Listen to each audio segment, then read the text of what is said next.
যেগুলো দেখছেন এগুলো হচ্ছে ব্ল্যাক ডায়মন্ড বা ব্ল্যাক গোল্ড, অনেকে রূপক অর্থে এটা বলে থাকে। এগুলো হচ্ছে ইন্দোনেশিয়ান কয়লা এবং এই কয়লাগুলো বিশ্ববাজারে এত বেশি জনপ্রিয় যে প্রতি বছর ইন্দোনেশিয়া প্রায় 450 থেকে 550 মিলিয়ন টন কয়লা বিশ্বের বিভিন্ন জায়গায় রপ্তানি করে থাকে এবং গত বছরের রিপোর্ট অনুযায়ী প্রায় 850 মিলিয়ন টন কয়লা তারা উৎপাদন করেছে।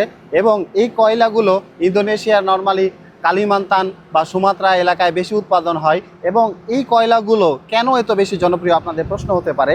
এই কয়লাগুলোতে সালফার কন্টেন্ট অনেক কম এবং বিদ্যুৎ উৎপাদনে বেশ কার্যকারী এবং কোয়ালিটিও অনেক বেশ ভালো।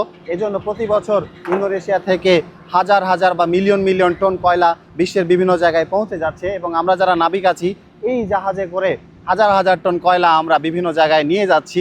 এবং এই কয়লাগুলো যেমন আমরা ইন্দোনেশিয়া থেকে প্রায় 55,000 মেট্রিক টন কয়লা আমরা লোড করে আমরা এখন ভিয়েতনামে এসেছি এবং ভিয়েতনামে এগুলো আনলোডিং চলছে।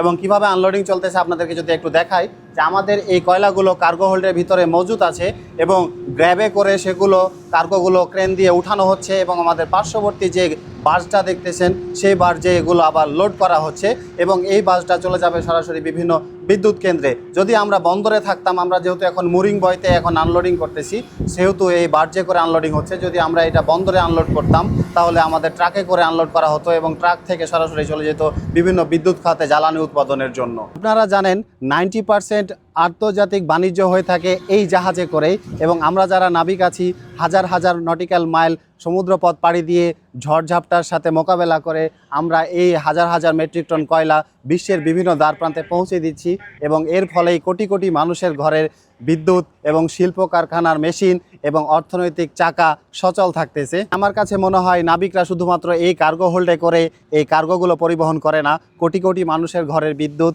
এবং শিল্পের যে জ্বালানির ধারাবাহিকতা সেটা পূরণে নাবিকরা অনেক গুরুত্বপূর্ণ ভূমিকা পালন করে। আমাদের জন্য দোয়া করবেন যাতে আমরা আপনাদের এই বিভিন্ন প্রয়োজনীয় জিনিসপত্র আপনাদের ঘরে পৌঁছে দিতে পারি এবং সুস্থ সবলভাবে থাকতে পারি এবং আমাদের এই অবদান ছাড়া হয়তো আমাদের প্রতিটা ঘরে আজকের এই নিরবিচ্ছিন্ন বিদ্যুৎ থাকতো না। তা আমাদের জন্য অনেক অনেক বেশি দোয়া করবেন যাতে আমরা সুস্থ সবলভাবে থেকে আবার আপনাদের মাঝে ফিরে যেতে পারি।